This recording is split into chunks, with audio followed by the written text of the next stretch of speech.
Good morning, everybody. Good morning, good afternoon, and good evening to all. Thank you very much for joining us at this conference today in our first plenary session. So thank you again for joining us wherever you are now currently located virtually. For our first plenary session titled Media Information Literacy for the Public Good, Realities and Prospect, we are very honored to be joined by 5 excellent speakers, experts in the areas and advocates for media information literacy around the globe in different regions. We have with us today Mr. Paolo Selot, the founder and secretary general for the European Associations for Viewers' Interest based in Brussels, Belgium. We also have Dr. Marie Jaakkola, the co-director for Nordicom Nordic Center for Media Research, University of Gothenburg, based in Sweden. And we have Jody Torrent, the president of the Dwent Pictures Production based in New York, USA, the former project manager for the Media Literacy Program at United Nations Alliance for Civilization. Next, we will have Dr. Hamid Nifsi, the professor at the Sidi Mohammed bin Abdullah University Fez, who is also a founding member of the UNESCO United Nations Alliance of Civilizations, University Network on Media and Information Literacy and Intercultural Dialogue. And lastly, we have Dr. Wallace Kichunge, founder and executive director for Media Center for Information Literacy based in Kenya. I'm your moderator for today. I'm Min Kwok Lim, the advisor for communication and information for the UNESCO Bureau based in Rabat. It is my pleasure to be part of this panel today. For your information, each panelist will have about 15 minutes to present, and after which we will have about 30 minutes for questions and answers. The viewers from joining us from around the world may be able to post their questions and comments on either the Q&A box or in the chat box. I will be monitoring both of them. So without further ado, let's jump right in with our first speaker, Paolo. Paolo, the floor and time is yours. Hi, good morning to everyone. I thank you for having me here. We were discussing just before this session I was in Morocco 10 years ago, about 2013 or so, and I have a wonderful memory of that wonderful country and truly wonderful people. And this is about people that I would like to talk to you about today. So in 10 years, indeed, I see is also somehow the title of your event. We have achieved a lot. We have achieved a lot in networks, in projects, research, policy, education, events. We are, by the way, carrying out our IAVI conversations these days, and we will continue, obviously. There are a lot of resources. Unfortunately, most of them they are in English only, that are available online. If you are interested, there is we just place online a book, 150 pages, on how to become a media literacy coach, and is free to download from our website. We have projects, safe online side, and so on. So nowadays, indeed, people, the world, talk much more about media literacy and disinformation. It's true that we have achieved a lot, and it was not obvious that 10 years later we would have been so successful. So we should congratulate ourselves. But we are not entirely satisfied. And this is for 2 reasons. One is that we feel that we are a bit preaching the converted, we are talking to ourselves, while we would need now to go and to ordinary people that need those skills and indeed have more impact. And the other reason is that this world is becoming less media literate, not more. And it is indeed the new world in which it is, we are exposed to these existential threats. The planet is getting warmer, climate change, and there is an issue about public health, and COVID is a global economy, migration, you call it. And on top of that, indeed, the technology is making our way in which we communicate, we learn, we work, we play entirely different in respect of when we met only a few years ago. We are living in a media society, disinformation society, information society, digital environment, as we call it here in TEAVI. It doesn't really matter how we call it. And then artificial intelligence will come to add a layer on that. It is truly a new world. And what happens? What happens in this world? I was discussing it with a friend of mine the other day, and you have an ex-president of the USA that is attacking his own parliament.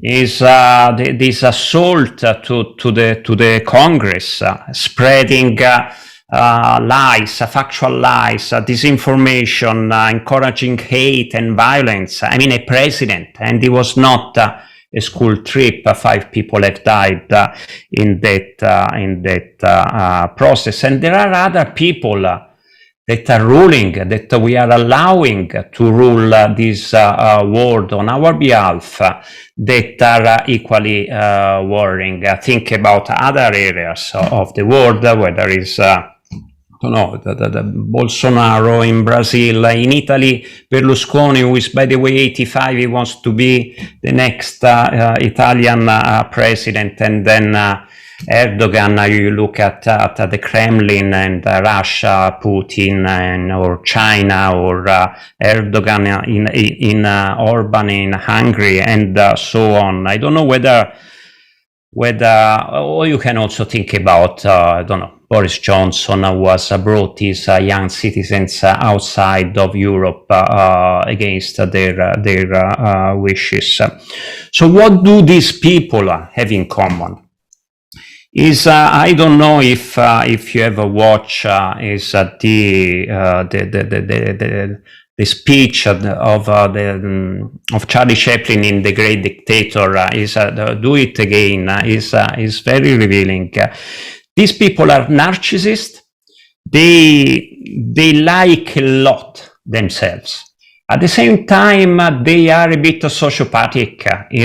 They don't like society and other people. And by the way, some CEO and boss of big companies, they have the same characteristics, obviously for commercial reason rather than political one. But the third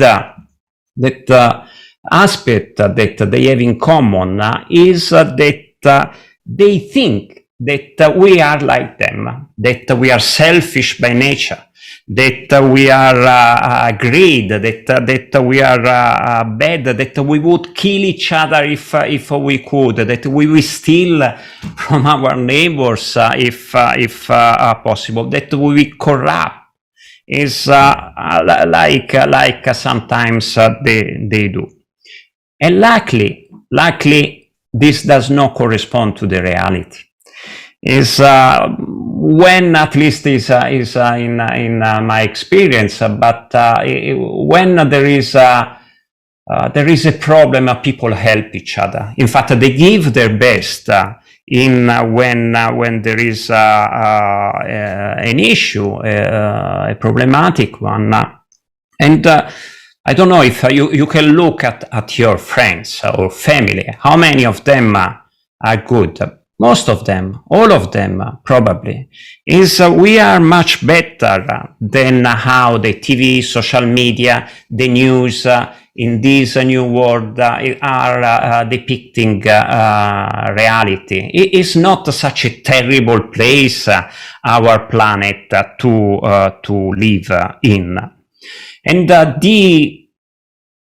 there is another characteristic is that these people have in common. So they are narcissists, they are sociopathic. Indeed, they think that we are like them, but they are also media literate. They know how to use the media well, obviously for their interest is to promote misleading information, is think about Donald Trump without social media or TV. My point is that we have on one side a tiny minority of people that we have allowed to be empowered, that have certain characteristics. On the other side, but I will go back to the point, there is us, and us is we are better than how the media depict us. So we are good, but also we have to be aware that because of the new technology, we are very easy to be manipulated. Our opinions, our emotions. In USA these days, there is almost a civil war within the same family. So to conclude, is becoming media literate is not an option anymore. Is not a privilege. It is a necessity. Is necessary to participate to public life. I would say that is necessary to participate to our own life in a meaningful way. And therefore we need to be aware how and why the media, they work in a certain way, how they influence our brain is working. And in fact, what happens when people become media literate? Something extraordinary happens. We can see much more clearly. And this is the first step of solving any problem. We can make sense of the information that we are exposed to. We can see the propaganda, the fact that we are pulled here or there for somebody else's interest. And we can see that the world is much better than how it is depicted by the media. We can see that the people are good. This is a very, very important point. The people are good, human beings are good. And the people in power are there also because of the media.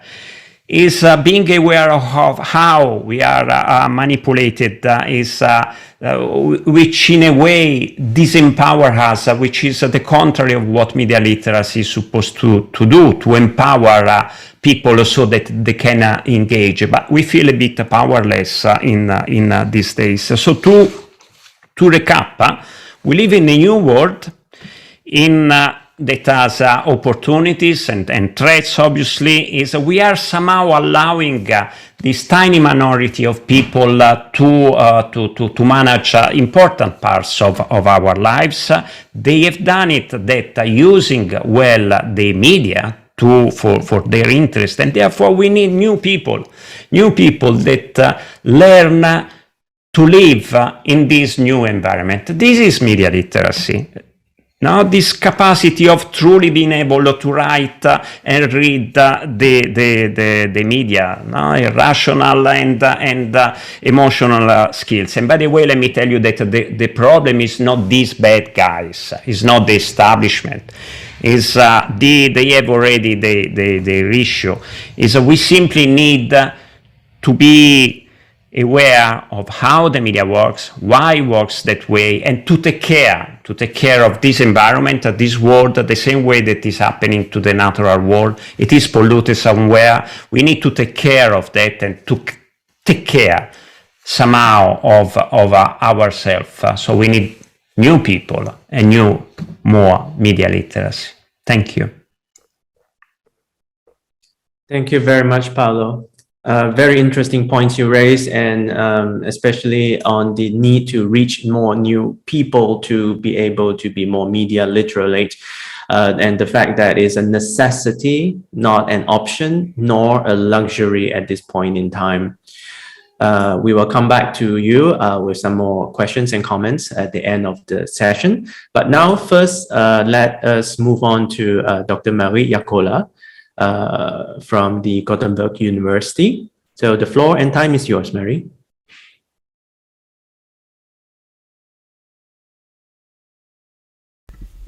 Thank you, Dr. Lim, and greetings from the snowy Sweden. I thought of addressing mill policy work in the context of Sweden. But before starting, I'd actually like to make you aware of a webinar that we will be organizing, and because it has a focus on beyond Europe. We started our webinar series at Nord Media Network with a focus on the Nordic countries, and had a series focusing on European countries. Now we would like to introduce walkthroughs in different parts of the world, and we'll have a webinar series called De-Westernizing Media Literacy, Perspectives on Pedagogies, Practices and Theories of Media Education. And in March, the focus will be on the Arabic countries. So if there are any collaborators or any speakers who would like to highlight some very cutting-edge initiatives or insights from the Arabic world, please contact me. I can leave the link to the chat box and my contact details as well, or you can see them on the slide. Okay, but Sweden and Swedish policy work. Sweden has a very long tradition of mill. There are some established structures in all sectors of society, but the very concept of mill in the Swedish context is rather new. And at this point, the country finds itself in a very intensive period of organizing and elaborating the policy work and doing the implementation of it. So I thought this would be a good point, especially when we are talking about the decade after the Fez declaration and UNESCO's work to reassess a bit what's going on. And I find it intriguing that every nation, every country has a narrative of their own regarding the mill policy work. And even in the Nordic countries, Sweden, Finland, Norway and Denmark and Iceland, the landscape differs from each other. And I'd say that in Sweden, a specific trait or characteristic of the policy work is that it's essentially a bottom-up approach rather than a top-down approach. In the Swedish working life, we are always talking about anchoring things. Förankra, we say, anchoring things that it's more like not imposing some rules or frameworks on people or on organizations, but rather negotiating with the individuals and organizations to let them accept the idea and adopt the idea. And I think this is essentially what has been going through what has been happening in the mill policy work in the Swedish context as well. I would tend to look or be inclined to look at mill as an ecosystem where the different sectors of state, civil society and market play a role. They should be aligned against each other, and they should all play a different or distinct role in promoting mill. And in Sweden, the work of UNESCO has played a very central role, not the least because the concept of mill has been quite directly adopted into the Swedish context. We are talking about not mill but meek. So after UNESCO's release of the MIL curriculum for teachers in 2011, the model curriculum was directly translated and transferred into the Swedish context, and this has, I would say that this was the first step to consolidate the MIL concept cross-sectorally. And when we are talking about MIL policy work based on UNESCO's recommendations and guidelines on policy work, you can say that there are maybe 5 success factors. There should be a centralized MIL policy in a way that points out to a core concept that aligns these different sectors in the MIL ecosystem. And in UNESCO's vocabulary, it's the word MIL, and as said quite appropriately, the word that was partly discovered for this purpose in the Swedish context is MIK, media or informationskunnighet. Media and information did exist, but the word kunnighet doesn't exist before. It's something between knowledge and competence, while not being reduced to any of these. But if we look at how MIK got to become or became the core concept, and core concepts are important because words convey meanings, and these meanings inform practice and pedagogy. We can say that unlike in Finland, in the neighboring country, there is still no centralized media policy. Finland has written 2 versions of their media literacy policy, the latest in 2019, but in Sweden I would say that the MIL policy was created by certain interventions. The first one, where the word MIL was discovered, was, as said, the MIL curriculum for teachers, which was translated by Nordicom and with some collaborators, such as the Swedish Media Council and the Swedish Film Institute, into a national language curriculum. Then it could be easily accepted by the MIL stakeholders in the field, and based on some expert summits, both in the Swedish and Nordic context, there were also some academically driven discussions and that produced edited collections where also policymakers and educators' views were included. And through these publications, the term could be consolidated. So that when Sweden made its democracy strategy and its review of media politics, the word MIK, or the word MIL, was already there, and the discussion could start. So no centralized media policy, but a confirmation or consolidation of the concept was done. Then the task to work further on MIL was assigned to the Swedish Media Council, Statens Medieråd, which got an assignment from the government to organize the MIL structure the MIL work in the country. And this structuration work that was given to Statens Medieråd in 2019 shall encompass the tasks to create a MIL actor or stakeholder network and a platform to disseminate knowledge and information related to MIL, as well as mapping and monitoring the MIL development and by this way developing or enhancing the authorities' MIL capacity. So what has been or what is being done is that the authorities began mapping the existing structures. What is out there? What is the concept of MIL actually? What does it consist of? And an actor network or a multi-stakeholder network was created. However, at this point it only includes public sector actors. And it's called MIK Sverige, MIL Swedish Network. And so far, an online database has been produced that shall, at a later phase, publish and present mill resources created by these network members. The network members are also involved in a constant regular dialogue within the network structures. But something that needs to be highlighted is that how research has been involved in the network structures.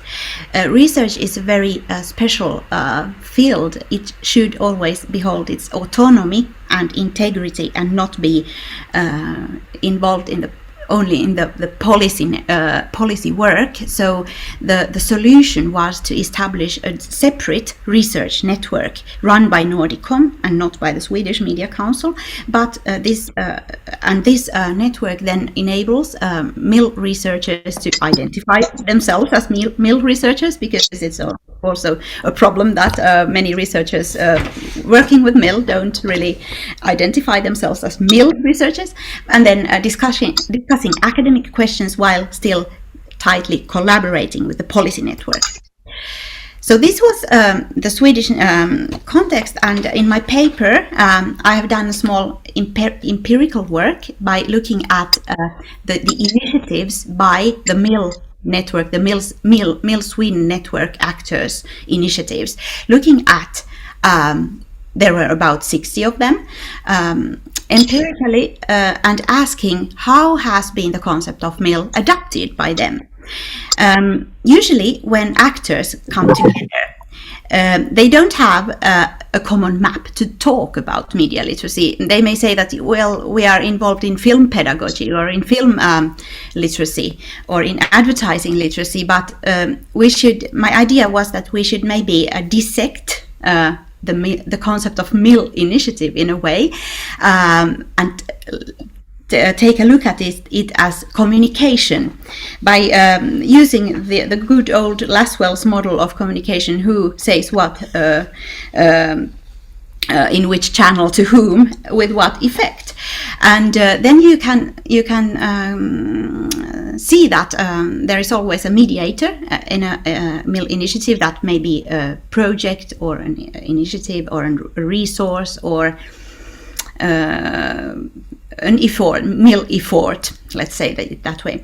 So there is always a mediator, and that may not be the same as the initiator of the mill initiative. There is a group of people in the position of educating. It may be, for example, if it is about peer education, it may be youth educating youth or youth educating adults, maybe.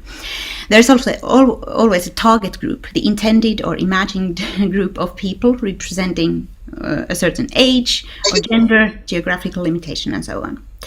There is a media type, whether it's written communication, audiovisual, visual, or maybe transmedia or multimodal communication, and there is the genre like advertising or film. There is a production type, reception, production, or something between them, such as producage, or it's about professional or amateur media. And there's the institutional context of learning coupled with the initiator of the mill initiative. So, and then in addition to these constituents of a mill initiative, I found, based on grounded theory, that there are some epistemological frames. I call them these kinds of entries into the mill field. I call informative, relative, and creative. And yeah, my idea is that by having this kind of a model for the mill stakeholders, we may facilitate the dialogue and help them put themselves to the same map. And if this kind of a model could be constructed, it could be elaborated and quite easily transferred into an online tool where stakeholders could click or choose the constituents and then end up somewhere on the map, and then they could be grouped and put into a more constructive and more precise dialogue with them, with each other. So this would be a good practical continuation of the mill implementation work that is going on in the networks that have now emerged in the Swedish context. So I think my time is up, and I thank you. If you want to know more about the Nordic context, so you might want to look at Nord Media Network, which is a digital platform for Swedish and Nordic media researchers. And then I'm also the co-lead of the Millage University Network, so please contact me if you have any concerns in the UNESCO context. Thank you. Thank you so very much, Dr. Mary. That was an excellent presentation, and it really shows the advanced policy mapping work that you are doing on MIL.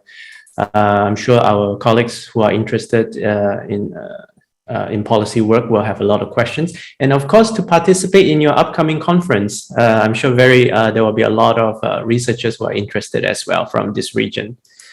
So without further ado, let's move on to our third speakers for today. But before we move on, I would like to ask the panelists who are not speaking at this moment to please mute your mic because it's causing some feedback from time to time. So if the speakers who are the panelists who are on this chat, this Zoom right now, if you could mute your mic before we move on to our next speaker, who is Jody Torren, and that would be great. So now the time and the floor is yours, Jody.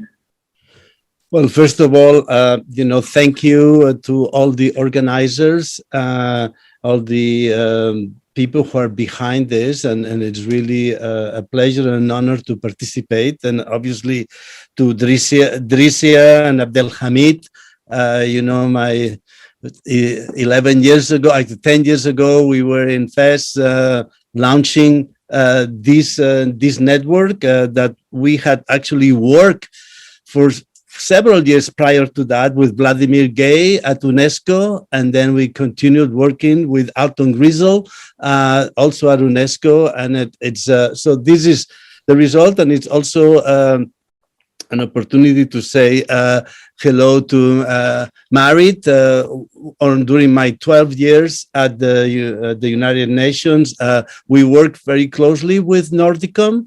Actually, we published several books with Nordicom, and Nordicom was the publisher of several books of this network of universities of media and information literacy that we joined forces with UNESCO. So anyway, I feel I'm with friends, and I actually left the United Nations a couple of years ago. I've been working more on filmmaking, but obviously media and information literacy is always there. And so when Dricia invited me to participate, I said, well, why not? Let me go back to my media and information literacy and prepare something for this conference. So I'm going to read my paper. My presentation carries a title that sounds perhaps too pretentious, even grandiloquent, The Future of the Internet.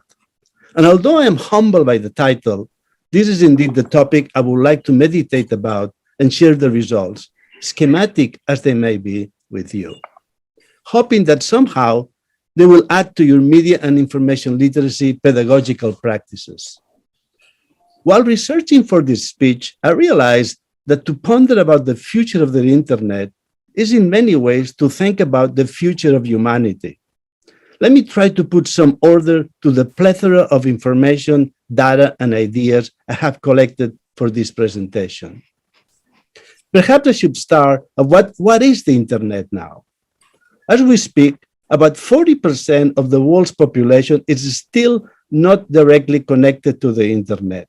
40%, although if things continue to evolve as they are programmed now, my guess is that in the very near future, the percentage of world population not connected to the internet will be minimal.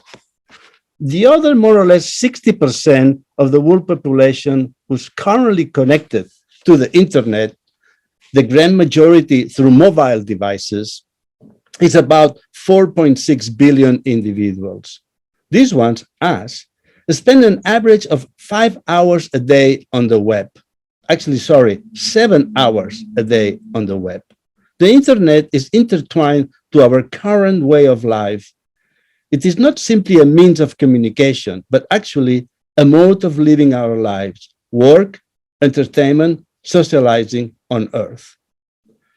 While the internet is fairly young, about 60 years old from its very origins at the USA military unit DARPA in the 1960s, once it moved from its military and academic origins to the corporate commercial world in the late 1980s and early 1990s, it carried within itself an economic bias, capitalism, and or political frameworks, authoritarianism, of the societies where it was expanding. Today, the internet, or I should say our users of the internet, has evolved into a new form of extractive capitalism. Some call it surveillance capitalism, even stalker economy, where the valuable goods extracted are precisely the data we produce ourselves by our own use of the net. This data is the new goal that is being sold and shared and exchanged by service providers and platforms to advertisers and to governmental agencies much interested in knowing who we communicate with and what our shopping and reading preferences. All that data is collected and stored and passed along to the highest bidder, stored forever if new policies addressing privacy and digital legacy are not put in place. We're told that this has to be this way because most of the services that we gain access to on the web are free of charge. And we believe that. But in reality, we're all paying for these services. For example, having internet, a land telephone line, and a web TV at home, and cell phone plus internet connection at the office, for all these services, I pay about $4,000 each year. Prior to the internet, all I paid was for the telephone lines and a fraction of this expense. So I am actually paying for services. Therefore, there shouldn't be a need to extract data by trespassing my privacy and selling my choices and curiosity to third parties. But this is not the case. Verizon, a company I pay for my internet, phone, and TV at home, as well as T-Mobile, a company I pay for my cell phone and internet connections at the office, both companies clearly state in their terms and services that they will in fact share the data and information they collect on me, on my use of the web, to interested third parties. Even if I pay for their services, they collect my data and pass it along to third parties. The old concept that television broadcasters were selling their product, us, the viewers, to the advertisers, has in essence not changed in the internet era. Internet service providers and web platforms are selling their product, us, the data on our internet use, to advertisers. We could call it a form of postmodern capitalism, but in fact, it's just a different phase of the old form of extractive capitalism, but now on frenzy digital steroids, always thirsty for more data. The original promise of the internet was a global free flow of information and communications open to all, but it has in fact evolved into a small group of corporations, Facebook, Meta, Google, Apple, Microsoft, Amazon, and a few more, that are in fact the monopoly of the flow of information we gain access on the web. They are the robber barons of our times. Under governmental pressure, these digital barons exercise a powerful control on what circulates or not circulates on their systems and platforms, often deleting and censoring information. Many governments around the world rigidly censor the internet directly. In the West, we often read about the Chinese firewall on digital communications, but in fact, there are many more countries exercising censorship on the net, shutting down entire platforms, or even, in times of extreme political crisis, unplugging the web from the whole country. Just to point out two recent examples. In June of this year, 2021, the US Department of Justice unplugged from the net 33 websites affiliated either with the Iranian government or to Muslim Shiite groups, even though the US State Department's Bureau of Democracy, Human Rights, and Labor states in their site that technology must be uncensored and provide secure access to the global internet. Somehow, this statement did not apply in this case. Another example that I find ironic and very telling is Turkey. Turkey exercised an iron fist controlling and blocking digital communications. Facebook, among other media sites, is often blocked in Turkish territory. But when in July 2016, a military coup was taking place in Turkey, already controlling main mass media outlets and television networks, the President Recep Tayyip Erdogan, located in his summer residence, was able to communicate with Turkish citizens through a live stream message on Facebook. That message encouraged people to take to the streets and, in fact, to stop the coup. Ironically, the website that his government often blocks off is the digital channel of communications that saved his government. We could enumerate many more countries around the world where websites are blocked for political reasons, or where even the internet itself is entirely disrupted at times. You could visit the Internet Society site or similar organizations that are tracking internet censorship to see the list. But there is another form of internet censorship that has caught my attention. This example, I think, is very telling and troubling of current trends. In late September 2021, Lithuania's National Cybersecurity Center advised its citizens to discard the 5G smartphones manufactured by the Chinese company Xiaomi. It was discovered that pre-installed apps on the phone censor phrases such as Free Tibet, Long Line Taiwan Independence, and Democracy Movement. The pre-installed app on the phone was periodically and automatically updating new words to be deleted and censored from messages received on the phone. Keeping in mind that over 90% of the 4.6 billion of individuals who currently access the internet are doing it on their mobile devices, this is a very bad omen for the future of the internet. We discover here that the core of the actual machine is already programmed to censor content. Today's internet, this social and economic ecosystem we call internet, is built on frenetic extractive capitalism, surveillance capitalism, and authoritarian political censorship and control. The 2021 report of the Internet Society, The Internet Under Threat, underlines the troubling trend of governments around the world finding new ways to undermine the use of a strong encryption on the net, making the future of the free and private internet even more uncertain. So how will the internet of the future be? I obviously don't know. But I do know that the current one and the developing trends I read about are troubling me. Let's now ponder for a moment on this remark by Albert Einstein. The intuitive mind is a sacred gift, and the rational mind is a faithful servant. We are created a society that honors the servant and has forgotten the gift. Einstein calls our attention to a phenomenon that most of us unconsciously are about to perpetuate for the foreseeable future.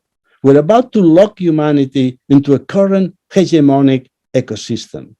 The internet and its data and algorithms, along with its corollary artificial intelligence applications, the automatization of everything with the wide imposition of the 5G technology, our belief that artificial intelligence is smarter than humans, implanting graphenes in our brains, the metaverse, the promise of singularity, the pragmatism of all of it, will catch humanity into the current hegemonic economic and social system and throw away the key.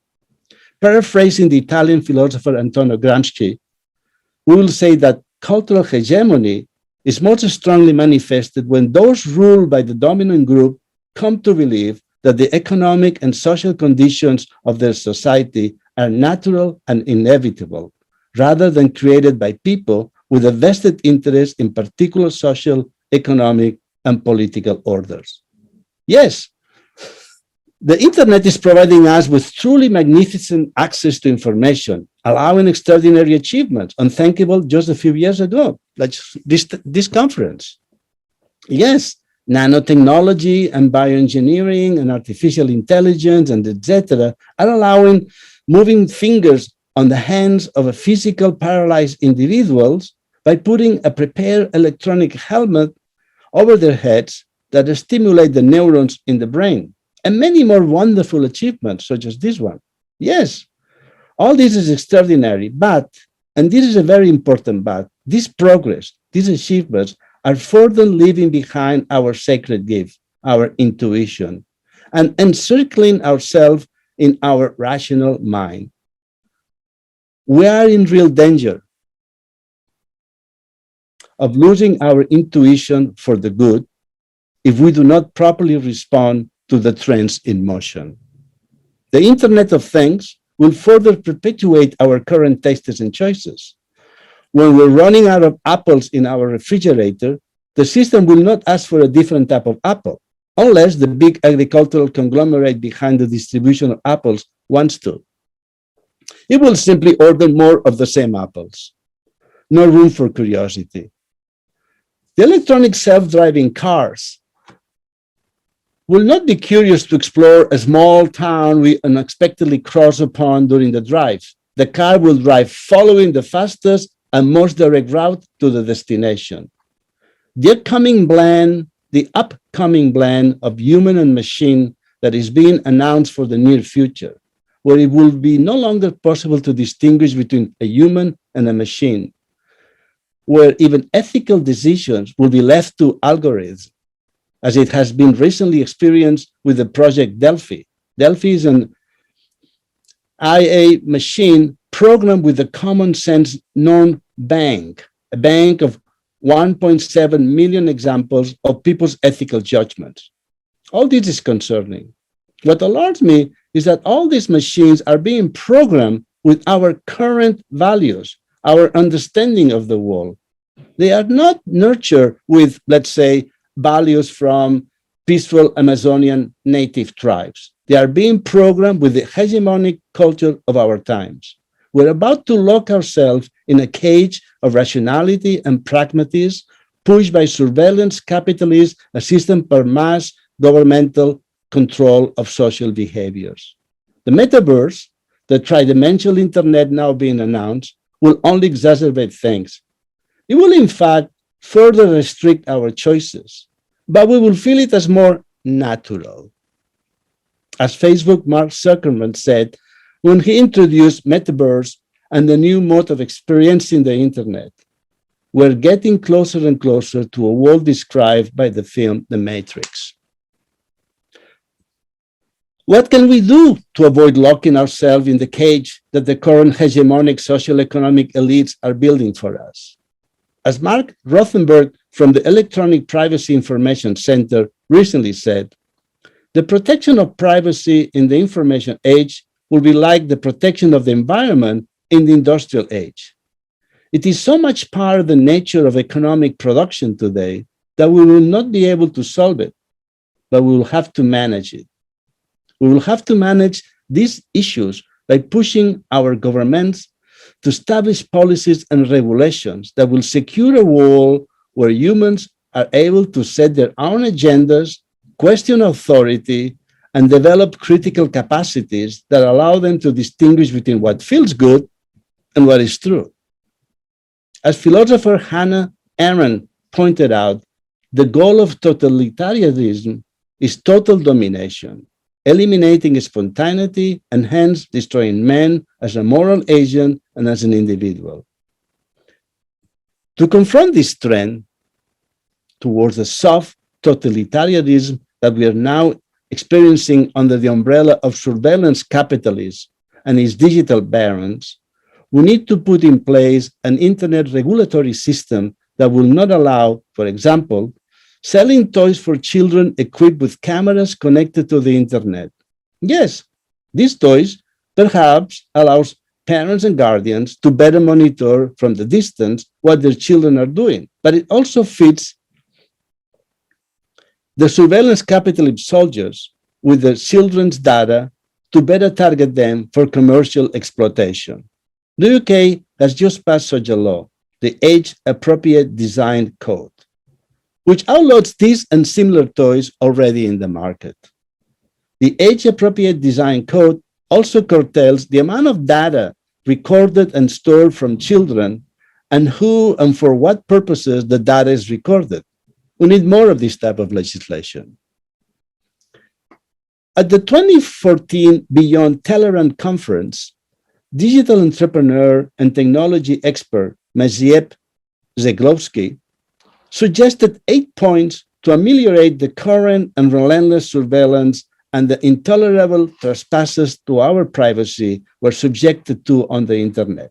These points, 7 years later, are still very much relevant, since not much has changed since 2014. Here they are. 1, limit what kind of behavioral data websites can store. 2, limit how long they can keep it. 3, limit what they can share with third parties. 4, enforce the right to download. If a website collects information about me, I should be able and allowed to see it. 5, enforce the right to delete. If I should be able to delete my account and leave no trace in a system. 6, give privacy policy teeth. Right now, privacy policies are, and terms of services can change at any time. They have no legal standing. 7, let users opt in. I mean, if I'm seduced by a site, I may decide to let them collect my data, but I will be the one deciding that. And 8, make these internet protections applicable to everyone and everywhere. These are just some examples of policies that would invigorate individual freedoms and strengthen truly democratic societies. These and similar regulations are not only technological solutions, they aim at an economic reordering of how the internet has evolved. Things do not need to be as they are. The internet as it's now is not a product of nature. The current internet and its surveillance capitalist bias, its stalkers-based economy can be changed. The internet can indeed be ameliorated. One of the worst aspects of surveillance is how it limits our ability to be creative with technology, said Zeglowski at the Beyond Tolerant Conference. Surveillance is indeed limiting our creativity as well as our intuitive mind. Ultimately, surveillance limits humanity's capacities for innovation. As we know, search engines and social media platforms provide personalized recommendations based on the vast amounts of data that they have collected on the user's past preferences. They prioritize information on our feeds that we are most likely to agree with and shield us from information that might change our minds. This makes us easy targets for polarization as well easily politically manipulated citizens. All governments are interested in manipulating their citizens for peaceful good, they say. This makes me think of a graffiti I saw on a wall in Barcelona, my hometown, several years ago that said, "They give us fears to sell us security." But we're not condemned to a bleak future with the internet. In order to counterbalance the trends now in motion and stop a future where machines programmed with values of our current hegemonic economic and social system will decide not only our purchasing choices, but also our most personal ethical decisions, we will need to change track and truly question what is being pushed on us as the best solution for problems we do not have. For example, is technological progress always healthy and ethical? Do we really need 5G technologies? Is metaverse truly better for individual freedom? Science will win, as the pharmaceutical giant Pfizer announces? What do they truly mean by that? All these and more of these questions, in my opinion, should be discussed. Thank you very much, Jordi. If you could wrap it up. 1 more minute, I'm wrapping. Thank you. Another aspect of the internet that we tend to ignore is its negative ecological impact. We tend to think that the cloud is actually just an ethereal cloud, when in fact, the internet has a huge ecological impact. Its carbon footprint is equal to the entire global aviation industry's fuel emissions. The cloud, in fact, is composed of many data centers consuming gigantic amounts of electricity, 80% of which currently comes from fossil power stations. We should almost point that the rare air metals needed for all electronic devices, computers, screens, cell phones, etc., we use, have a devastating negative impact on the ecosystem from where they are extracted. Often extracted by workers, many from the children, laboring under unhealthy and dangerous conditions. The internet is far from being a clean technology. We should consider that. And now to finish, to end my presentation, I would like to suggest an exercise for our students. They would actually truly disconnect from the web. All of it, social media, video games, streaming, etc., during 2 days each week. During these 2 days, they will meet and talk with friends, go for walks, discover new sites, listen to stories from their elders, read books on paper, be silent, see a movie at a movie theater, go to a live music concert, visit a museum, enjoy the stars in the sky above, smell the flowers, and watch the grass grow. I am convinced that such an exercise will strengthen their intellectual and emotional capacities, as well as their inner consciousness, while making them happier and freer individuals. Thank you. Thank you so much, Jody, for pointing out so many very important issues and points. I also note the highlighting of the extraction model in our current economy and economic and communication system. And the main difference, of course, our extraction now is extracting our time and our attention. As what the 2016 book, if I recall correctly, Attention Merchants, that have said the industrialization of the human attention capture. So that is certainly something that I would love to hear more from other panelists as well, the solutions that you have already mentioned, some of them, especially in this age where cars are no longer cars. Cars are not metal boxes with wheels. They are computers with wheels. Refrigerators are not a simple ice box. They are ice box with they are computers with cooling elements. So things are indeed getting more complicated. And your final solution there is very appealing, that we disengage from time to time. I'll leave that with you, with that thought. But let's now move on with our next speakers, which is Dr. Abdelhamid Nifsi from the Sidi Mohammed bin Abdallah University at Fez. So the floor is yours, Dr. Abdelhamid. Thank you, Dr. Migs. Okay, good morning, everybody. Happy and honored to be a member of this panel. My talk deals with the meal in Moroccan context. It will be divided into 2 parts. Part 1 deals with achievements, and part 2 deals with the prospects, future prospects. I will start by the achievements realized in meal by Sidi Mohammed bin Abdallah University from 2011 to 2021 by my research group. The first achievement was first International Forum on Media and Information Literacy.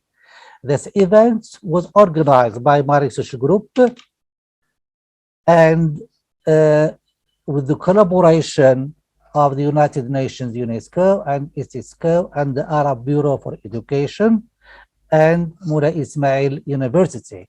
Mr. Jordi Toron and Paulo Solo participated in this event.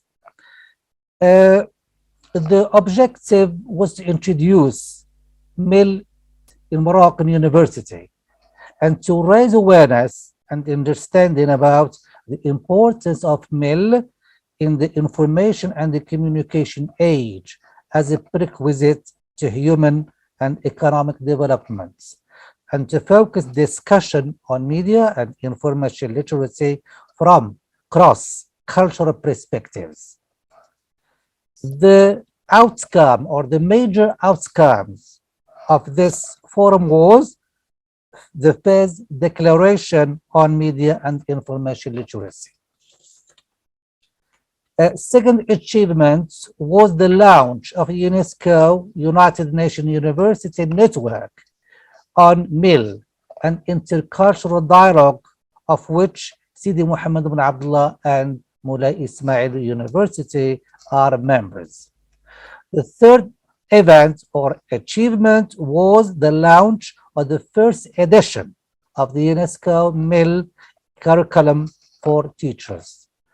The fourth achievement was the Arab consultations on the adaptation of the UNESCO MIL curriculum for teachers took place during this forum. Morocco was represented with high-level delegations from both ministries of education and communication and information. The second achievement was international seminar on media and information literacy at the university level. The purpose or the objective was to raise student awareness at the vital importance of media information literacy in their academic and personal lives. The third event was the first and the second workshops on MIL for future and current teachers, educators, organized with the collaboration with the Alliance of Civilization, United Nations, and Mulay Ismail University. And I would like to thank Mr. Jordi Toro for having sponsored this event.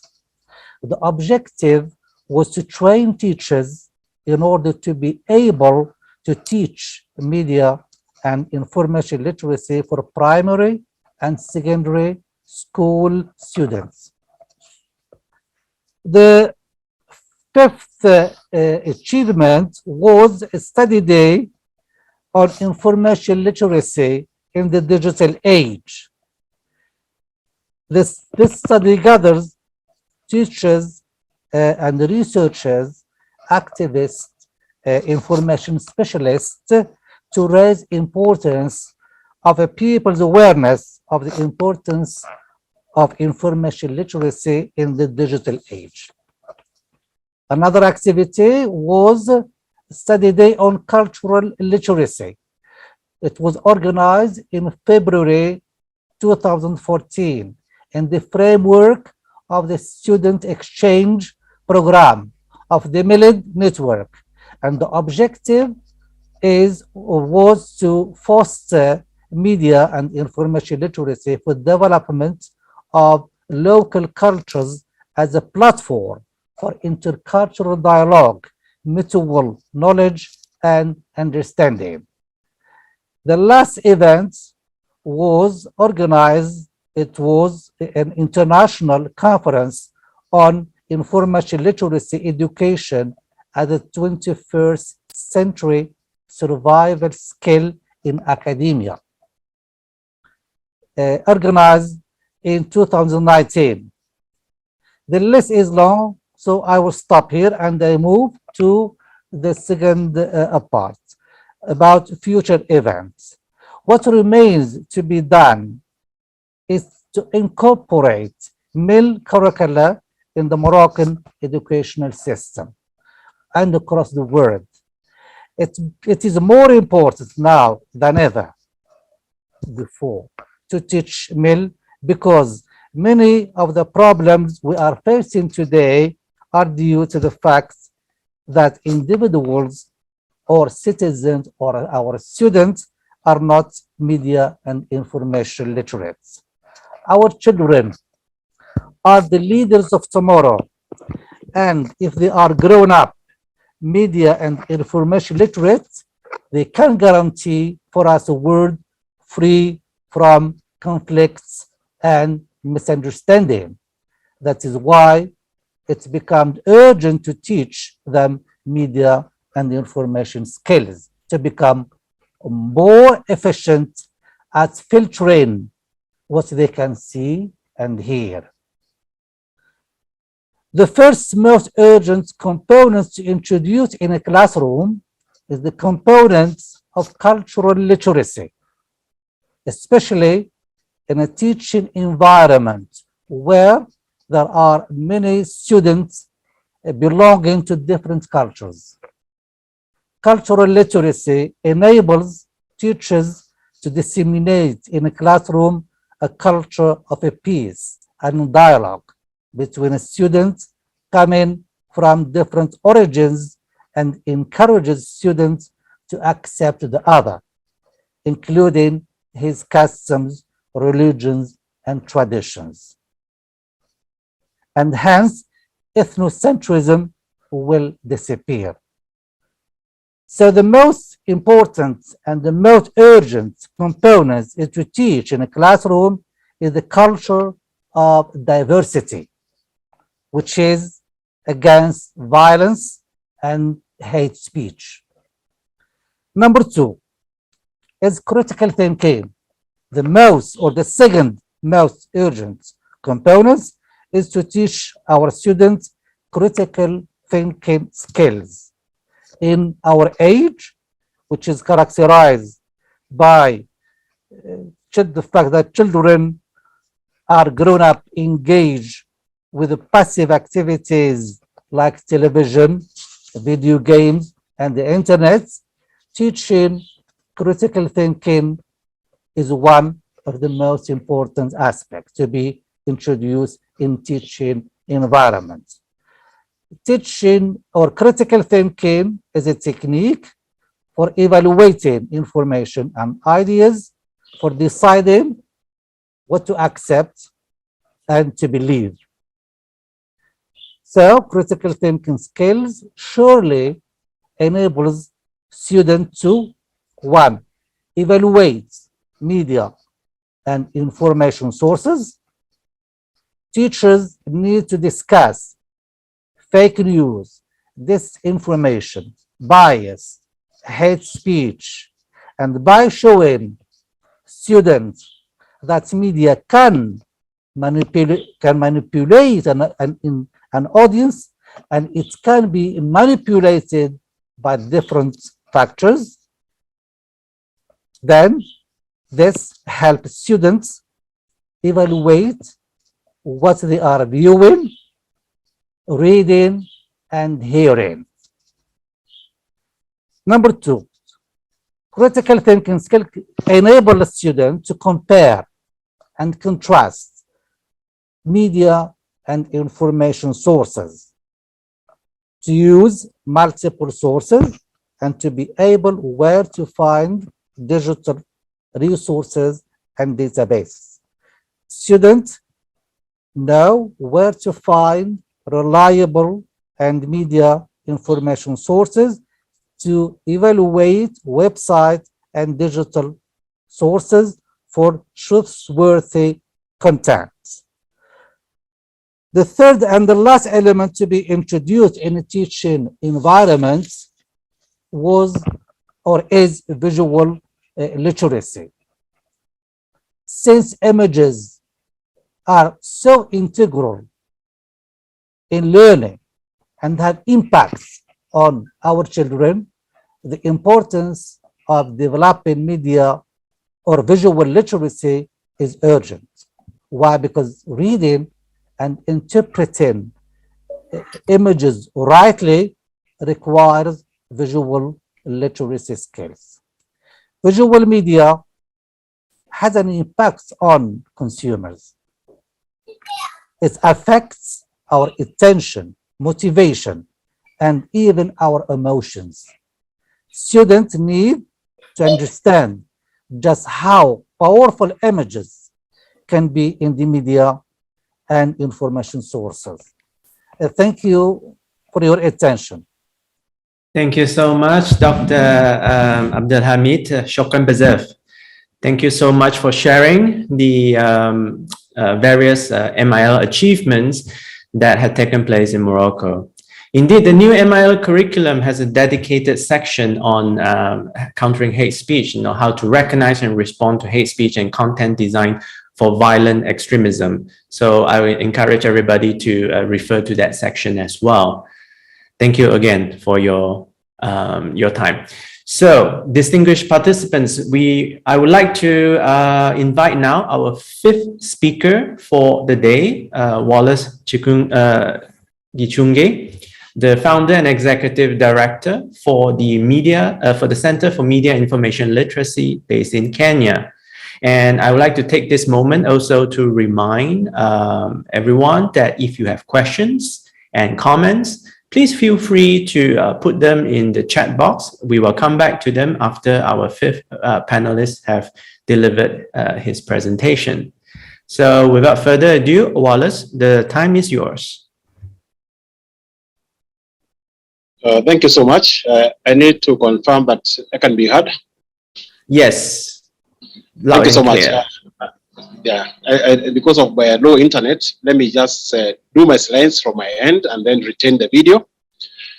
I wish to start by thanking Dricia, whom I met recently in the course of our meal interactions in the Globe, and the team of experts who have organized this very important discussion on media information literacy. As the African ambassador for meal at UNESCO, I'm a very happy man after realizing that some of the major milestones in terms of meal initiatives have happened in Africa, notably the first declaration and also the birth of GAP Meal, which is now the UNESCO Media Information Literacy Alliance, where I represent the continent. Myself, I dabble between academics and also advocacy. I'm teetering nowadays towards situating media information literacy from theory to practice. And that's why my presentation today is on mainstreaming media information literacy in Africa's education systems. Because in most of my presentations, some of the questions that have been asked is, now how do we remove media information literacy from theory to practice? And here is my presentation. So by way of introduction, I am saying that the concept of media and information literacy, the concept of literacy rather, has evolved with time and shifted to responses to our social, cultural, and technological changes that are sweeping across the globe. And these changes in technology and society have led to a call for broader approach to literacy, with proposals for a pedagogy of multiple literacies to address the multitude of communication media in the wake of proliferating and emergent technologies. So in Africa, this concept of multiliteracy is very important because education has to serve the human needs, as has been described by the previous speakers. In Africa, we realize that 21st century citizens must be more active in accessing, consuming, and interpreting media content that has pushed the issue of media information literacy to the front burner in public policy and national and international levels. A previous speaker again mentioned that now media information literacy is no longer a luxury, but actually a necessity. So what is the relevance of media information literacy? How do we situate media information literacy in Africa? I have two blueprints in mind. We already have the Africa Agenda 2063, which is the blueprint and master plan for transforming Africa into the global powerhouse of the future. The technocrats at the Africa Union came up with this strategic document and framework that aims to deliver the goal for Africa to be an inclusive and sustainably developed continent. So part of the priorities for Agenda 2063 are to prioritize inclusive social and economic development, the continental and regional integration, as well as democratic governance and peace and security, aimed at repositioning Africa to become a dominant player in the global arena. Now, looking at those aspirations of the Agenda 2063, how do we glean? What can we extract? What the media information literacy thematic areas can we extract from those aspirations? From the big document, I did a small summary in a matrix, whereby the first aspiration is the achievement of a prosperous Africa with inclusive growth and sustainable development. The goals here are well-educated citizens with skills and development underpinned by science, technology, and innovation, that's the STI. Also, cities, peri-urban, and rural communities which are equipped with modern communication, sanitation, education, and health facilities. The relevance for this matter is education, science and technology, and STI-driven skills and innovation. So what are the thematic areas in this particular aspiration? We can talk about media and information literacy in teaching and learning, mainstreaming media and information literacy in education and curricular systems, the digital and technology literacy, meal policies and strategies, which has been discussed at length today, and also universal access to education and lifelong learning, as well as media and information literacy cities. The next aspiration that I extracted was an Africa of good governance, democracy, respect for human rights, justice, and the rule of law. The goal for this aspiration is democratic values, practices, universal principles of human rights, justice, and the rule of law entrenched. The relevance here and some of the outcomes for MIL here would be democracy and good governance, and then human rights, justice, and the rule of law. Media and information literacy thematic areas would be media and information literacy for democratic discourse and active citizenship or citizen engagement, civic engagement, sorry. Media and information literacy for freedom of expression and access to information. Issues to do with news literacy, human rights literacy, media and civic participation and engagement, and also harnessing social media and citizen journalism for democratic gains, internet freedom and access, as well as ICT and service delivery, whereby you can see that most of the governments are now migrating their services to the digital world. Now, when we have citizens who are either alienated or do not have the skills, then these are some of the issues that come into play. The third one, and I have two more, a peaceful and secure Africa. That is a peace and security, stability secured, and universal health. Those are some of the goals for that aspiration. The relevance to this topic today is maintenance and preservation of peace and security, a very important outcome of media and information literacy. So some of the themes include meal for intercultural dialogue and peaceful coexistence, education for peace, media and prevention of violent extremism, information ethics, and also the issues to do with fighting fake news, which we now call misinformation, disinformation, and malinformation. Lastly, there's Africa with a strong cultural identity, common heritage, and values and ethics. A very important aspect for us in Africa because we converse in languages confirmed to us by our former colonial masters. Now, the issue of cultural erosion in Africa is quite a big issue, and we need to have a generation that is actually cognizant of and proud of their cultures. So here we are talking about media information literacy for intercultural dialogue, which is also a recognition for the diversity, such a diverse continent as Africa. Then retelling the African story, very important. Those of us who went to school many years back, we are seeing some re-education in terms of what exactly happened and how exactly Africa should be framed even today. So retelling the African story, there is need for that. Then traditional and media and new media, of course, internet access and freedom, as well as media as cultural vehicles. So media in Africa, meal in Africa's education systems. We have in Africa a blueprint, another one now. This is called the Continental Education Strategy for Africa, that is CESA 2016 to 2025, which has been developed as a strategy to set up, I quote, qualitative system of education and training to provide the African continent with efficient human resources adapted for African core values and therefore capable of achieving the vision and visions of the African Union. So some of these guiding principles which are relevant to media and information literacy in this document include: one, creation of knowledge societies called for by Agenda 2063 that are driven by skilled human capital. The second principle is achievement of holistic, inclusive, and equitable education with good conditions for lifelong learning and sustainable development, that is for the African citizens. And finally, quality and relevant education, training and research, which is core for scientific and technological innovation, creativity, and entrepreneurship. So what are the envisaged outcomes for meal in Africa? I summarize as such: number one, increased peace and reduction in the number of conflicts. Once we achieve media information literacy for all by all in Africa, we'll be able to increase peace and reduction of number of conflicts. renewed economic growth and social progress, the need for people-centered development. Gender equality, we will also be able to achieve, number 3, gender equality and youth empowerment. Also, we'll be able to adopt the changing global context, such as increasing globalization and ICT revolution. African citizens must be able to participate in all these changes as equal partners. Then the increased unity of Africa, which makes it global power to be reckoned with and capable of rallying support around its own common agenda. Here we're talking about the Pan-Africanism, the spirit of Pan-Africanism, which needs to be revived. And then 5, an emerging development and investment opportunities in areas such as agribusiness, infrastructure, development, etc.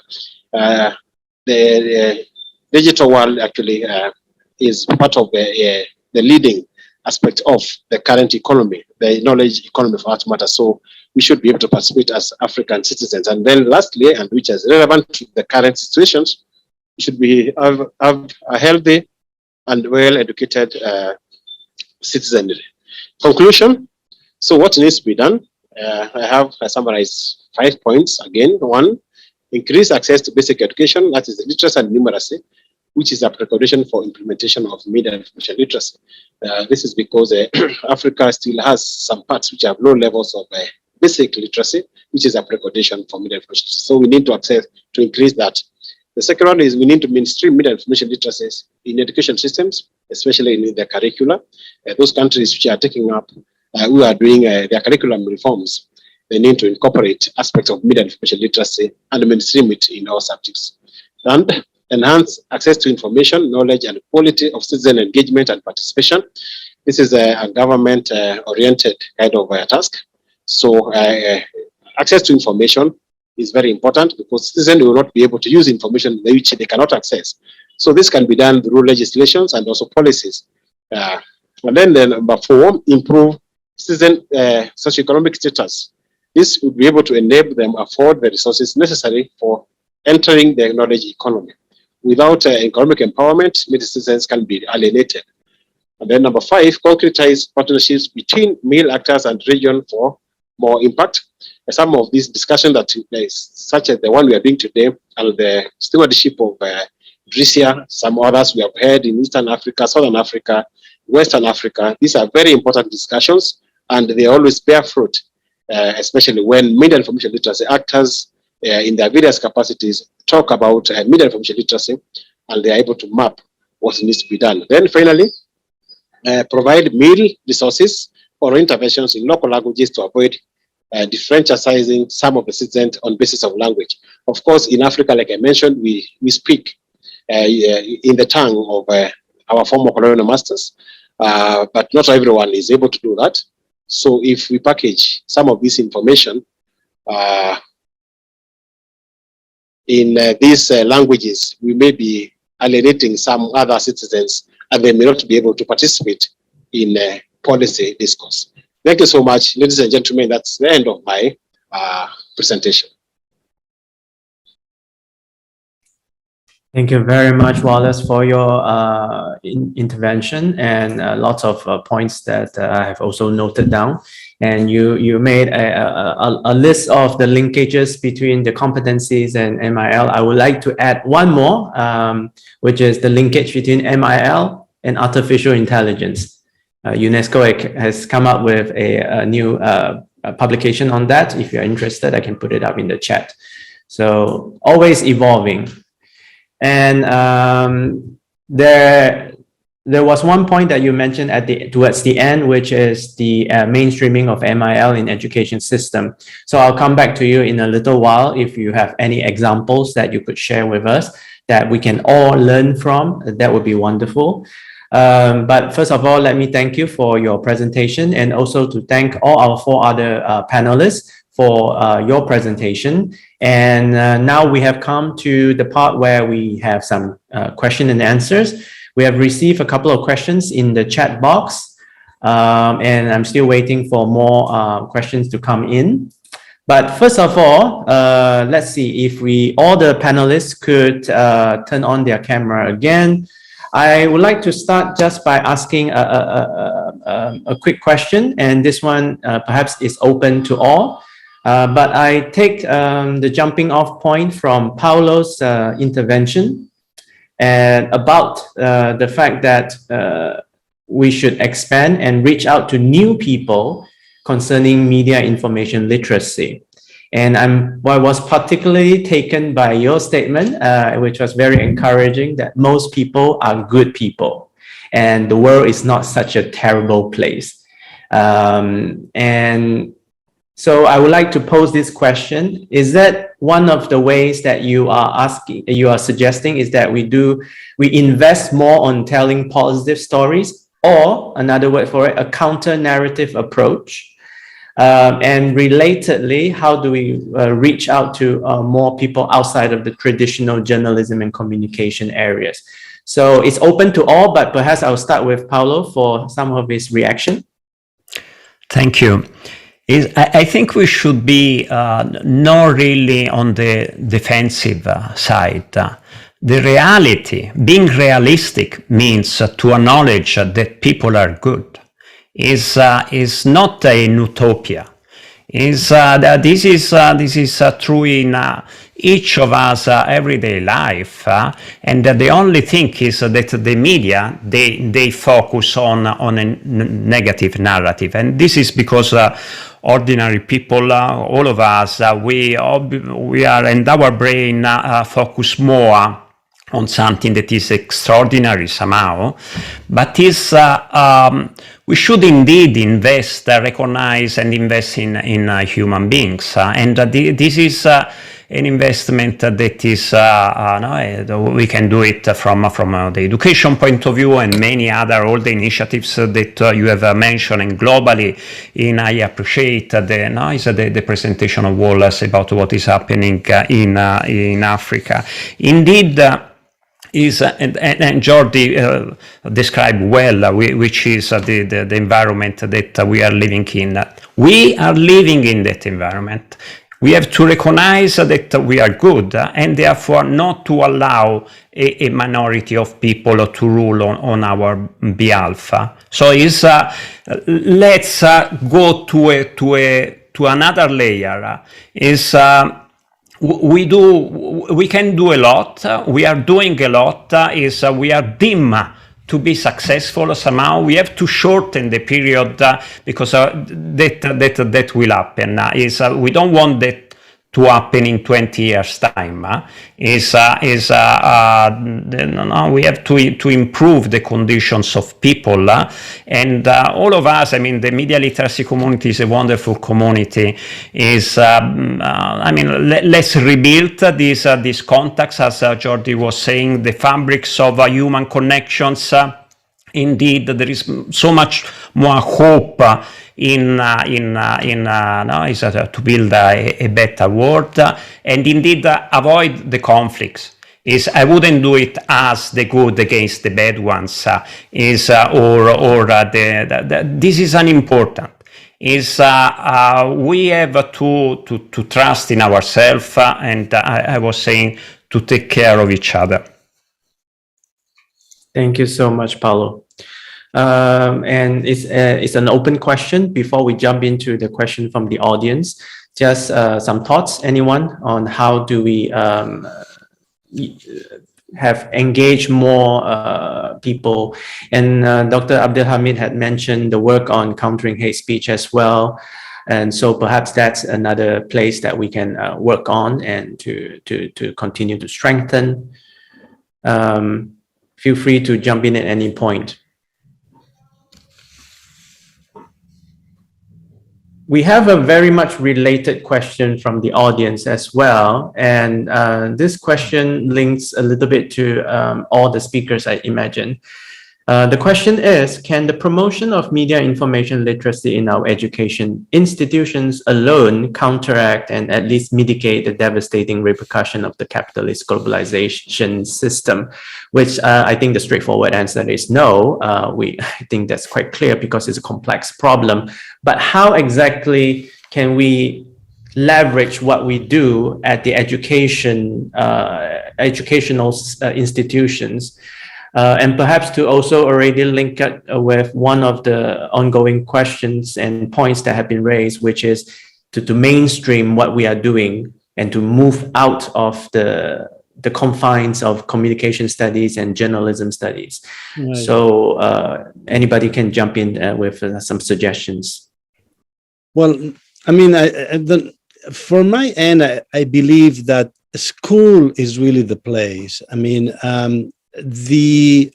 I have been in the media and information literacy for maybe 25 years now. You know, before my work at the UN and etc., I was working at the New York City Department of Education, etc. So I've been, and I actually see the growth. I think that the field has grown, but I still don't see, except for, you know, there's been examples of what's being done in Sweden, what's being done in Africa, what's being done in Morocco, etc. But, and please correct me if I'm wrong, but I still don't see in the schools a real discussion throughout, you know, not in college, but in primary school, in kindergarten, you know, starting there of like, what are your experience with media? How it affects you? What do you think? So really discussions that could be integrated within the curriculum of social studies, with the curriculum of a civic education, with these kinds of, and then really, I believe if we want to expand and we want to bring new blood, new individuals, and create awareness and consciousness and real changes, I think that we need to open up and really see these discussions at the school level, at primary school, at secondary school. I remember when I was working with the Department of Education many years ago, I did actually work with kindergarten students, and we were discussing television with kindergarten students, and we were discussing, you know, I always remember in this classroom, and I'm going to stop here, but that we had this classroom of kindergarten, and I asked, you know, who watches television? And this girl raised her hands and said, well, me, my brother, my father, and my mother. That's that. I said, well, you know, he also watches television, and she also watches television. So then suddenly the idea that television wasn't really what was happening in their living room. Television was happening in the community, was happening out there. So creating and what kind of messages they receive, what do you think about that, etc. So I think that we should find ways of integrating media and information literacy within the curriculum and open up discussions, but that really at primary school level and not wait to college. Thank you very much, Jody. Indeed, waiting to college, which was what we did 10, 20 years ago. But now the world has changed, technology has advanced so much that we need to start a lot younger. I know Finland has the program in schools, but since we don't have any Finnish people here, I'm going to move to the neighbor, our Swedish expert, which I believe also have some examples from the school system actually involving MIL. Mari. Yes, thank you. I'm actually originally from Finland and working a lot with Finnish scholars as well. So in Finland, media literacy, which is in the curricula nowadays, it's called multiliteracies. So it's integrated in all subjects and transgresses all the different subjects. In Sweden, in contrast, it's called digital competence, and it's more instrumental, as I conceive of it, related to the uses of digital technology and analyzing consequences of digitalization. So there are some different approaches. But I think addressing Adil Lakdar's question, one thing is about the educational institutions. School is not the only place where the responsibility for these kinds of counteracting measures should be taken, but we should see all organizations as educative and taking the responsibility also in civil society on the market. Taking the responsibility for mitigating these consequences of the capitalist globalization system, as Adil expresses it. We are always talking about school, but when we think about young people, they are spending their time in many informal systems of education as well, and we should always think of it in broader senses and not just about media and communication. And the other point is that when talking about media literacy, there is a strong focus on disinformation and fake news. Is it fact or is it not a fact? But then we easily dismiss, for example, some other dimensions, for example, the increasing influence of commercial cultures also on children. And this is especially concerning because children are embedded in the communication practices more and more, for example, online, through parents taking them into communication on social platforms as co-creators or even creators at a very young age. And we are talking about, for example, kidfluencers, not only social influencers. So we should try to find out ways for educators to address the commercial dimensions, structures, and cultural traits of media literacy as well, not only focusing on the truth aspect of information. Thank you. Thank you, Merit. As we know, the competencies set out in the umbrella concept of media information literacy is quite vast, and it really covers more than the fake news, the countering disinformation component of it. And it's quite important for all of us to also not lose sight that robust, comprehensive media information literacy ideology and concept is actually quite much more than fighting fake news. It is a very important part of it, but it's much more than that. And perhaps to bring it back to the African continent, we have from the north and the south. So Wallace and Abdul Hamid, if you have any examples of the current work of MIL being brought into different contexts, whether it's in school, as Jordi have mentioned, or out of school, in non-formal settings, as Marit have mentioned, please feel free to share with us. Who wants to go first, Wallace or Abdul Hamid? Okay, as you like, Okay. Abdul Hamid first. Yes, thank you for raising this question. Unfortunately, MIL is not introduced in Moroccan educational system because MIL in Morocco is new. Okay, are no associations, no teaching curricula. So it's not for the moment, it's a new topic. So we hope to develop it in the future and we hope to introduce it in the educational system. But for the moment, there is no policy about this, unfortunately. Well, it means we have room to grow, looking at the positive side of things. How about you, Wallace? Thank you very much. I must start by saying that unlike other continents, media information literacy is a new thematic area in Africa in so many ways. But when we started around 7-8 years ago, it was quite strange mentioning this thematic area. But now I think it's a buzzword in so many ways also. The issue of misinformation, disinformation has really helped prop up the media information literacy conversation, especially in terms of fighting misinformation, disinformation. However, like you say, it may not have, media information literacy may not have been described by its term as we are using now, but you could see aspects of it, even in some curricula. For example, Kenya, we are doing a new curricula. We say it's new, although it has been piloted now for about 4 years.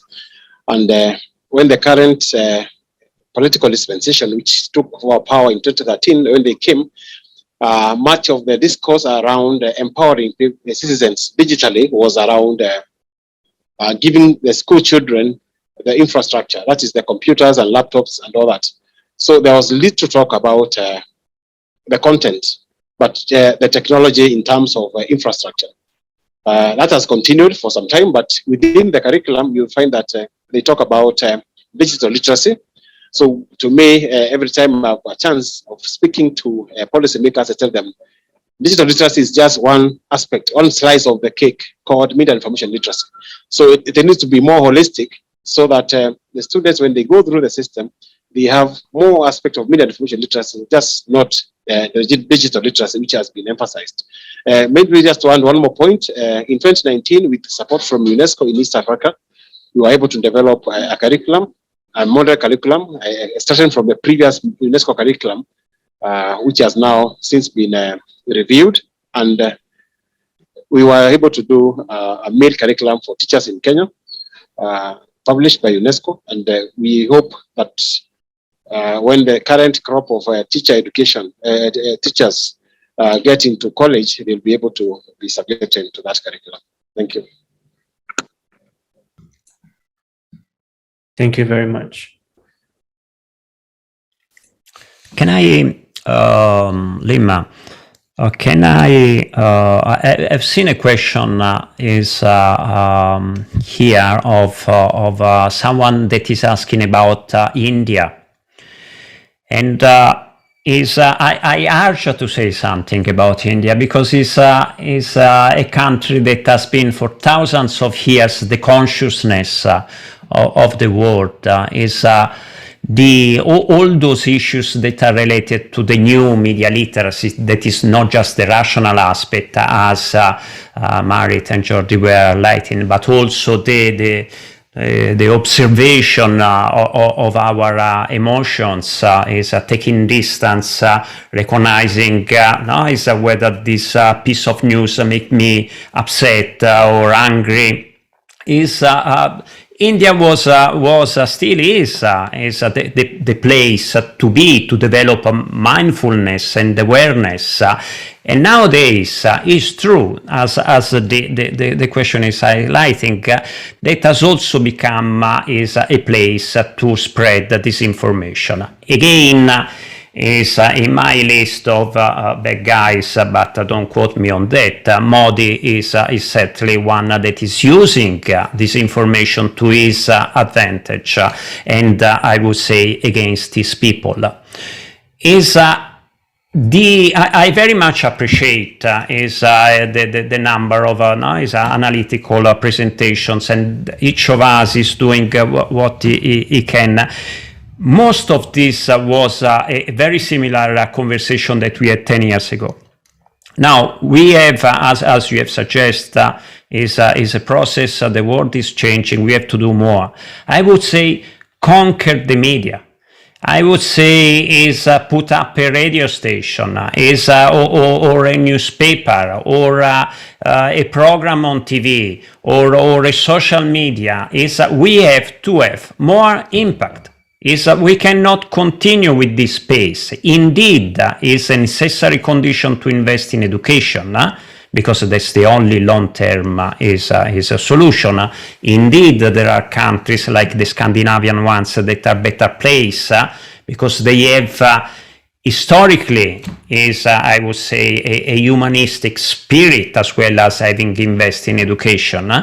But we have to do more. We have to have impact. We have to improve the conditions of the quality of life of people. We cannot wait 20 years. Thank you. Thank you very much, Paolo. Indeed, we really cannot wait. And I have mentioned earlier that we cannot afford to wait to hope that there is no more pandemic. We cannot afford to wait that the CEO of social media companies will become suddenly enlightened and then chooses social responsibility over profit. So we can't afford to wait, the common people. And that is an excellent point. So I'm just looking at the chat box for questions right now. Yeah, if I may, I just would like to add a small little thing. I mean, ultimately, the challenges that we have as educators and as media and information literacy engage is that media and information literacy ultimately questions power. What it questions is power. And by question power, it questions the political representative of each of our country. And perhaps, and obviously, we can talk about hate speech and fake news and etc. And but ultimately we are questioning what is being given to us through the means of mass communication, which usually are controlled by a few amount of corporations connected to governments and political interests and economic interests and etc. etc. We're questioning them. So it's a tough fight. It's a tough fight, and somehow just to be aware of that. Just to be aware that I always thought that media and information literacy is a resistance movement, actually. I see it this way, and I could say it clearly now because I'm out of the United States and I'm not, I'm not representing any organizations, but it is a resistance movement to an hegemonic view of the world and of humanity that is imposed on us, and we have to respond to it. And actually that makes governments uncomfortable. So that's perhaps is why after 30 years of talking about it, it is still not really in the schools. But I stop here. Thank you, Jordi. We can make a T-shirt. MIL is a resistance movement, and then fundraise about it. So who wants to buy through influencer and social media approach? Everybody making merchandises. So we have just less than 10 minutes before we conclude this particular session. And this first session for the day is about both the realities as well as the prospects of MIL, so the future of MIL. So I would like to ask one final question. I know some of you have touched on it already, but even if you could elaborate on your original idea or a new idea. How would you like to see MIL develop? What is the one action that you would like to see happen, make into reality, to strengthen MIL either in a specific country or internationally? And let's assume resources is not a big problem here. In the ideal world, what would you like to see that one action happen in the next 2, 3, 5, 10 years that could really strengthen MIL? So let me start with Marie, and then I'll move backwards. Okay, with me. Well, based on the model that I was developing, I would like to preserve the diversity and the heterogeneity of the concept, because now that it has been expanding all the time, it's a good thing. As we see, it enables us to include many different organizations and stakeholders in the discussion and the actual work. But we should be perhaps more precise about how the map looks like. What are the central constituents of MIL? How different subsystems or subfields work, and to try to specify our vocabulary and our concepts related to the very wide encompassing umbrella term of what MIL is in each country, by being also specific and sensitive to the specificities of that country. So building these kinds of empirically based MIL models or maps could be one solution to preserve the diversity, but at the same time going deeper. So preserving diversity but adding precision at the same time. A tall order, but a good idea. Thanks, Mary. Now let's move on to Wallace. Wallace, what is that one action that you would like to see happen in the near future, medium future, that would really strengthen MIL? Thank you very much. I'll pick from where Mary just left by saying that media information literacy is a global concept, but with very local contexts. So yes, we need to dissect the audiences in our respective countries, respective continents, and then see what are the meal interventions that are needed in the short term, medium term, and long term.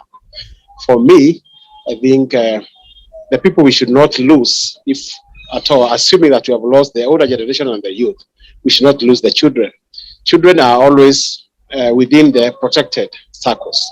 So in the spirit of protecting children, we should have very concerted efforts globally to protect, to have children grow up with media information literacy skills, both informal, both from the families, from the churches and other places where they go to socialize, and also in schools.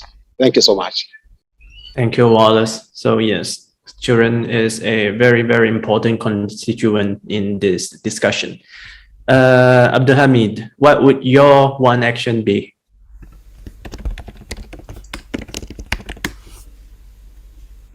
You are still muted. I think promoting meal in the future depends on the willingness of the governments, on the political system. If the government or the willingness, for example, wants to introduce meal in the educational system, that's perfect.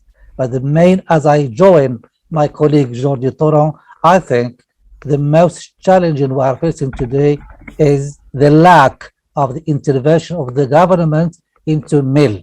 If we have the support of the political system, I think we will achieve many programs, inshallah, in the future. Thank you. Thank you so much. Indeed, the political willingness is a major factor in trying to have national level policies. Jordi, the next one is you. What's your one action? Yeah, I mean, I think that mostly my colleagues have already said it. I mean, I don't think I should add anything else. I mean, I believe that we should continue what we're doing, but we should actually keep. I mean, I think it's interesting, and it's not an action, but it's just a comment that media and information literacy. What is media information literacy? Now with the, artificial intelligence and the computerization of everything and the whole, I mean, it's like it was so easy when we were just discussing television and radio, and now it's like, what is it? So it's like we need to kind of somehow reassess and bring some of those to discuss. Again, I believe, as we mentioned the children, we mentioned the schools, we mentioned the government willingness. So maybe we should kind of seduce the government to make them understand that the best they can have in their countries to have a society that's thriving and cheerful and engaged in the development of a democratic environment is to have these citizens aware of media and the effects the media has in their life, and to somehow we need to seduce the government. We need to seduce the governments to get them truly involved in pedagogical experiences where media and information literacy is developed in the schools. Thank you, Jordi. Indeed, there is always a need to reassess fundamental concepts, including MIL. So when quantum computing becomes a practical reality, when time crystals become a practical reality, where is MIL going to be situated in all of this? Thank you for that. And Paulo, we started the panel with you. Now we will end the panel with you. You have the last word. Thank you. Thank you. Let me take one more opportunity to thank you all. I want, when I speak, I am not very diplomatic, sometimes a bit simplistic. So forgive me for that, but I try to be clear. Is I have read tons of recommendations about what to do about media and information literacy. Is more cooperation, more education, more research. All of these recommendations are good, but think about the opposite. Is if one would say we don't need more research, of course we do need more research. We don't need more education, of course we do need more education. We don't need more policy, of course we do need more policy. We have to have a recommendation. These are a good basis indeed, and the one thing is that we have to continue what we have successfully done in all these areas for 10, 20 years or so, but it is not enough. It is not sufficient. Indeed, I agree that we have to have the governments as allies, but certain governments, by definition, they don't want more media and information literacy. It's against their interest. They are not silly. And so I agree with Jordi. We have to be resistant. We have to be resistant, counterpower, but we don't want to be an Indian reserve. We don't want to be naive. We have spent here at EAVI the last 15 years on these issues. What for? We have achieved a lot. Again, great policy, research, network, investing in people, indeed. But if I would have to have a recommendation now, one specific one is what I've mentioned before. We need the media. Some media as ally, some government as allies. The distribution of the news is not sufficient that people will develop these skills. We need more. We need indeed more quality journalism as in Europe, and UNESCO is also investing on this. We need indeed, I appreciate the point about children, not only to protect children, but to use their capacity to educate us, or to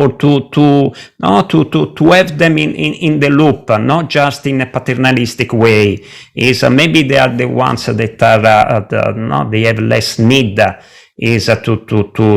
be helped. I think that is a number of things. Of course, the issue is complex. Of course, the solution it cannot be a simple one, but let's think this beautiful mind that all of you have is to connect together, to have this collective intelligence. Let's try to be a bit more ambitious. We want us, our children, not to be overwhelmed by these negative things, and let's be joyful. And I think a lot can be done. Thank you. Thank you so much, Paolo. Yes, let's be ambitious, and by that we can do. Is a good starting point for us to do more, and let's continue to be engaged and networked and connected and share information that is always useful, no matter when we are talking about. And therefore, I would like to end this particular session. And my biggest gratitude and appreciation to all 5 speakers, and to Drisya, who has been the force behind the whole conference. And many thanks to all the participants that have shared your questions and comments in the comment box and the chat box. And with that, I thank you very much, and I'd like to return the floor back to Drisya for any announcements that she may have. Dr. Lim, if I may, I'm not present in this panel. I highly appreciate the high quality, and to see all my friends and colleagues and the MLI partners, advocates for media information literacy for all this highly informative session. To me, since the media information literacy was adopted by the General Conference of UNESCO and has become now a matter of states in 2019, and since it has been adopted by the United Nations General Assembly, Now the Meal Week is organized by UNESCO, and it is the Director General of UNESCO who is accountable to member states. So now it is a force that we should use to make all these member states because they have adopted it. One thing is that there should be a synergy between governments and researchers and educators and civil society associations, all these people working who have the love and passion for media and information literacy. Their governments, ministries of education, they should join hands with them, because up to now they work separately and we work separately, and there is no way to get so since it has been become now a matter of states, they have adopted it. Let us hope that they will have more fruitful results, even if we do expect to still have more resistance. Thank you very much for moderating this panel. Thank you all, Paulo, Jordi, Abdelhamid, Wallace, and Marit for the wonderful, highly impressive contribution. And hope to see you on other panels. But stay with us for the rest of the conference.